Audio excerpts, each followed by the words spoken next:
From the studios of Farm Journal Broadcast, this is AgDay.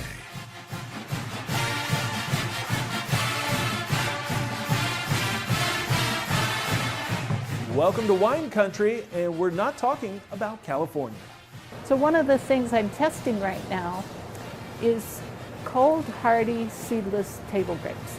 The good news, farmers are delivering when it comes to greenhouse gases, They're doing a great job of reducing their impact on the environment.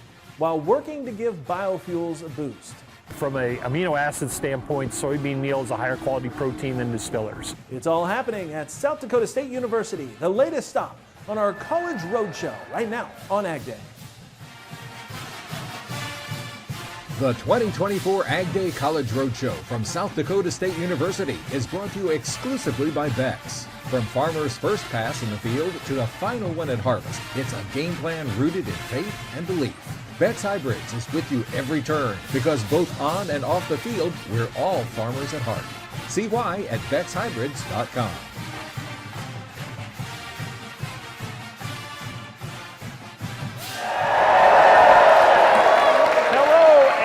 Welcome to AgDay's College Roadshow, brought to you by Beck's Hybrids. I'm Clinton Griffiths. And I'm Michelle Rook. Today, Michelle, we're on the campus of your alma mater, South Dakota State University.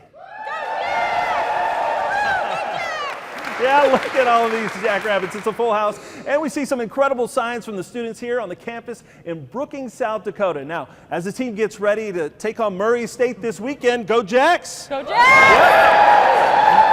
Michelle, over the next 30 minutes, we're going to get a tour and find out all about this incredible agricultural research university and what's happening here on campus. But first, I want you to introduce me to a special guest. We have our very own president, SDSU President Barry Dunn. Come on out here. Let's give him a round of applause. Yeah.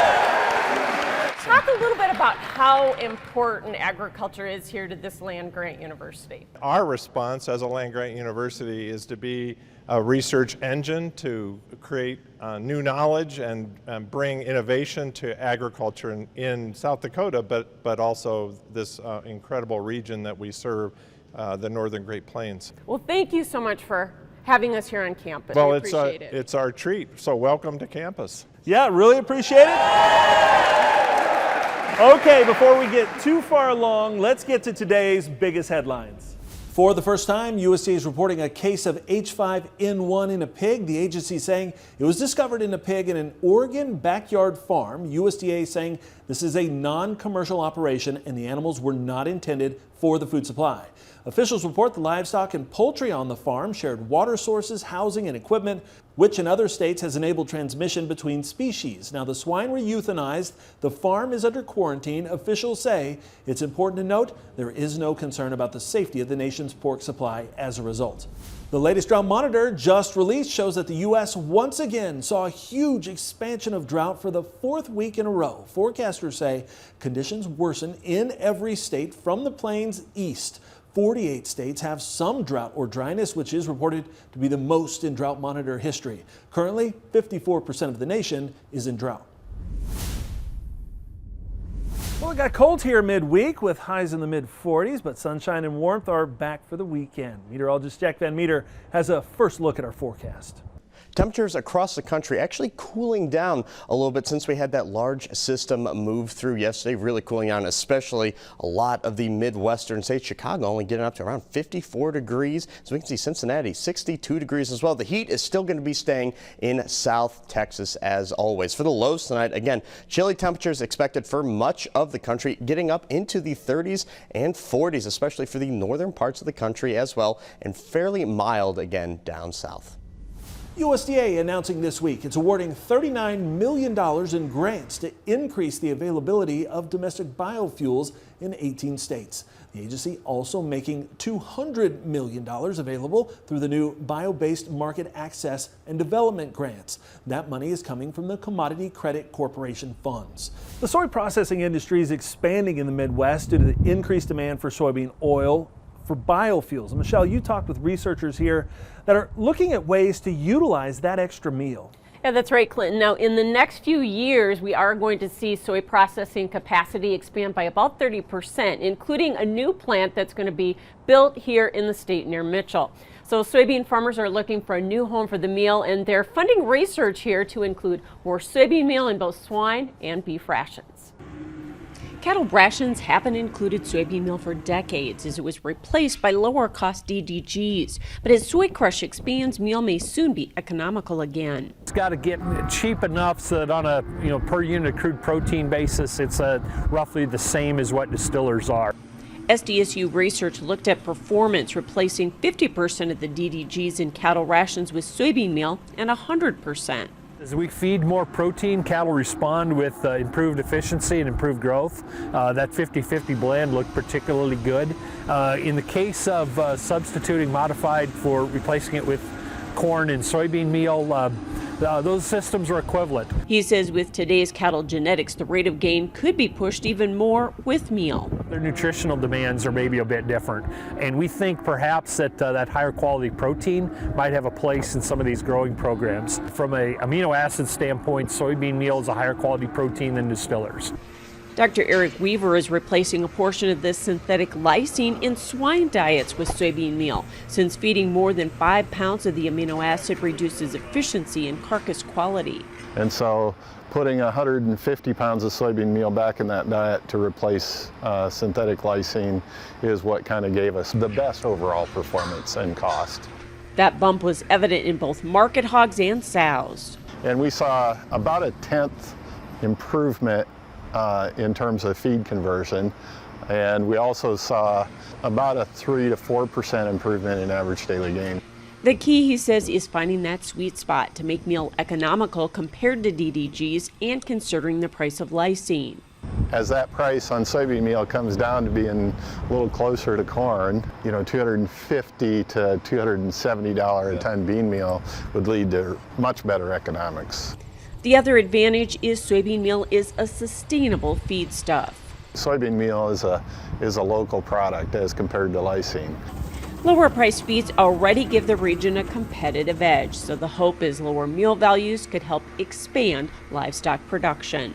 I'm Michelle Rook reporting for AgDay.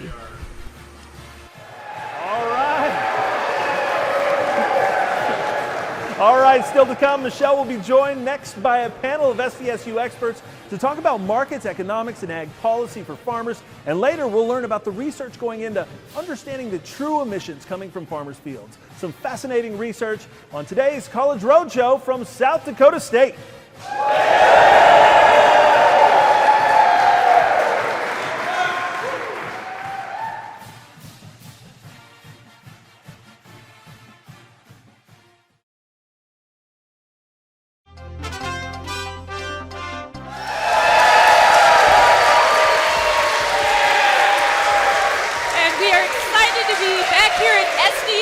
For our market roundtable, Joe Santos, Matthew Elliott, and Mike Miner joining us. And Mike, as we look at corn and soybean prices, we're at 3.5 to 4-year lows, and we're finally stimulating some good demand.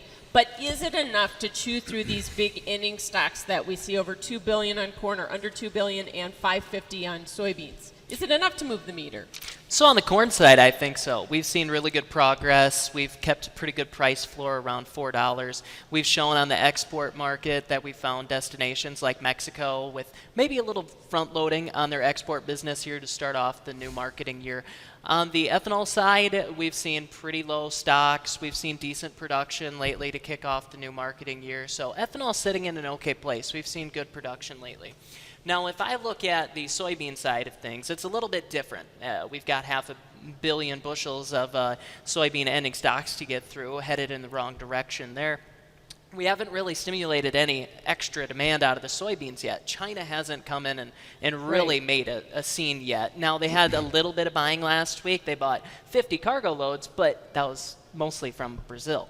So we need to start really getting them back in this market to get the soybean market excited, I think, from a demand side. And Matthew, we have prices well below on corn and soybeans where they were last year at this time. Are most producers under break even at this point? Well, it certainly depends on what their yields were. They still can make profits and return money for capital investment and to pay down debt. And so it really just depends where you are in the yield and how yields are affected by the weather and so forth. What does it mean for 2025? Do you think maybe we'll see less corn acres? Well, certainly right now the market's incentivizing for more corn acres. The corn to soybean ratio is about 2.3, so 2.5 would be about neutral. So right now, I think next year the market's looking to incentivize corn acres, maybe 3.5 million shift from soybeans to corn.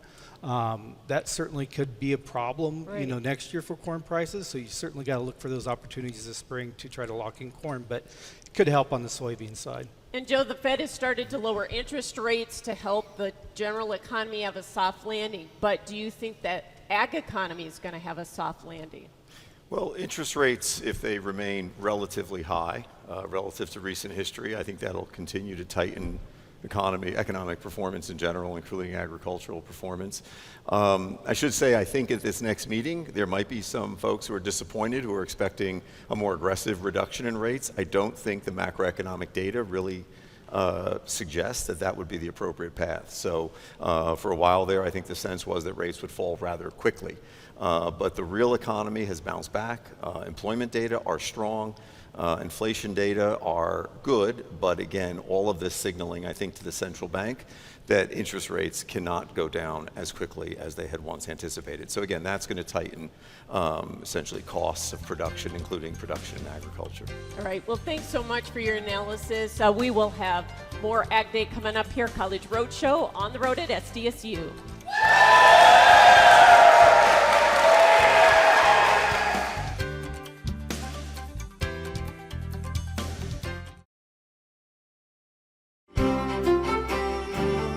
Taking a look at our current drought monitors, we can see much of the country is starting to see those moderate droughts really start to pop up, and really the expansion of severe drought, especially out west. But starting on the East Coast, we can see a lot of dry conditions, pretty much all the way down from Georgia, spanning up to Maine as well. And this is a big change that we've actually started to see. They actually got a lot of tropical moisture, especially down south from all of those systems moving through those post-hurricanes. Actually really gave them a lot of water, but unfortunately not really seeing a ton anytime soon. Moving out west, though, again, we can see most of our plains states really dealing, again, with that severe drought really expanding, especially in northern parts of Kansas and pretty much all of Nebraska as well. And again, unfortunately, the extreme and exceptional drought still present out there in Wyoming and parts of the Dakotas, and it's really affecting the root zone. Again, that first couple inches actually, of soil just unbelievably dry for where? We'll take a look at that. Our plain states,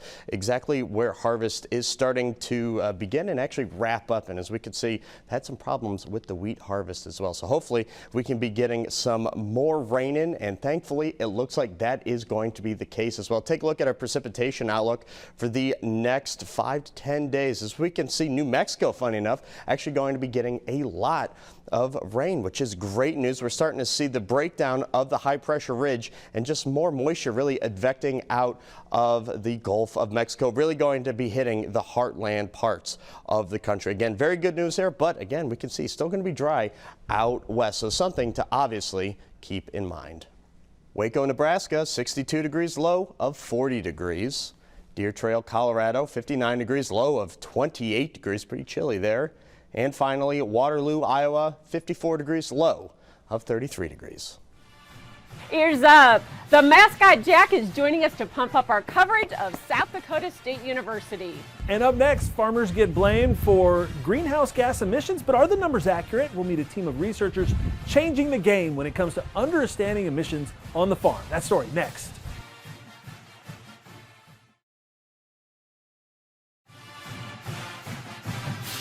Climate smart agriculture is the latest buzzword from Washington, but before you can make a claim about how agriculture and farming are impacting the environment, you first need to make sure the measurements are right. Soil, soil, soil. Thousands of samples cover nearly every inch of the lab here at SDSU. The goal is to quantify and measure what's really happening in the soil at farm fields across the state. We talk about the importance to them on improving their soil health because it improves their profitability and it increases their yields that they're likely to see. Clay has been working in agronomy for 30 years and he's witnessed real change. For instance, when comparing soil from the drought of 1974 to soils from 2012. And what we saw was over a 25-year period, our soil organic levels had increased 24%. Each increase is increased water and it's reduced erosion. Now he and a team of researchers are taking on a new challenge here in the field. These are our greenhouse gas chambers. We use this to get daily measurements of carbon dioxide, nitrous oxide, ammonia, and methane emissions. They're trying to put a real number on what's being emitted from the soil and how that changes based on management practices. These chambers will swivel closed and open.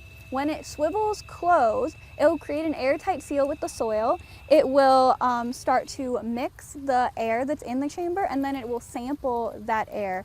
Taking 900 samples at a time, 6 times a day, much better than previous methods that sampled maybe once a day or even once a week. If we did a life cycle analysis, which is to quantify greenhouse gas emissions, those models predict that we lose 1% of the nitrogen fertilizer that we apply to our fields as nitrous oxide. Nitrous oxide is 300 times more potent than CO2 as a greenhouse gas. What our research is showing that we have about half of that. What they're finding, farmers are doing a better job than old data and models suggest, as new management practices like cover crops are already making a difference.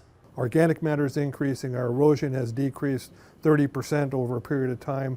They've increased adoption of reduced tillage systems and no tillage. The next step will be not just reducing emissions, but actively managing the microbes that create them.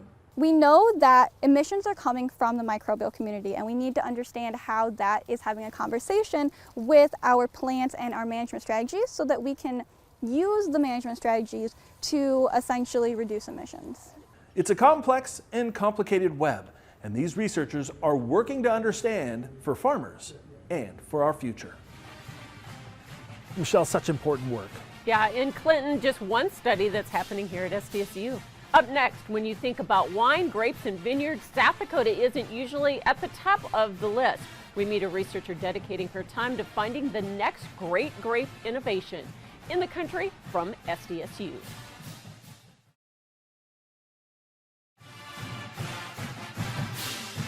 Well, Clinton, South Dakota, my home state, is known for a few specific agricultural products: cattle, corn, sunflowers, soybeans, dairy hogs, and jackrabbits? Yeah, maybe. But here, hundreds of miles from grape and wine country, you'll find Dr. Ann Fennell working hard to create the next grape innovation.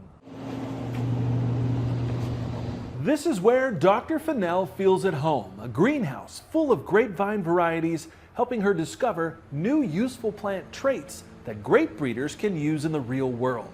It takes 3 years to get this thing to come into fruit. So if I'm a breeder, I would make a cross, I would plant my seeds, I would wait 3 years. And so this system can help speed up that process. Now, she's been using the genetic sequence of the grapevine since it was released back in 2007 to help guide and identify desirable traits like cold, drought, or disease tolerance. This population is not specifically made to make new cultivars. Rather, it is to identify genes, markers, traits that are important.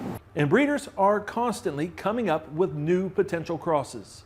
So one of the things I'm testing right now is cold, hardy, seedless table grapes. I'm testing them here to see are they going to make it or not. And then we feed that information back, and then maybe there's a new cultivar. New possibilities for a passionate researcher quietly helping the industry evolve from the plains in South Dakota.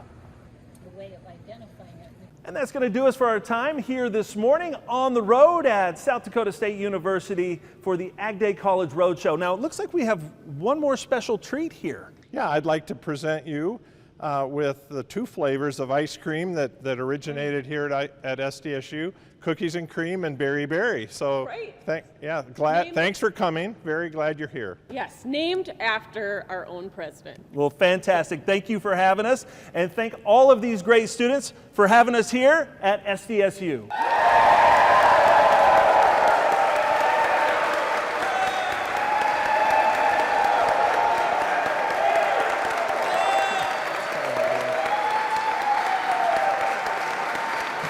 The 2024 AgDay College Roadshow from South Dakota State University is brought to you exclusively by Beck's.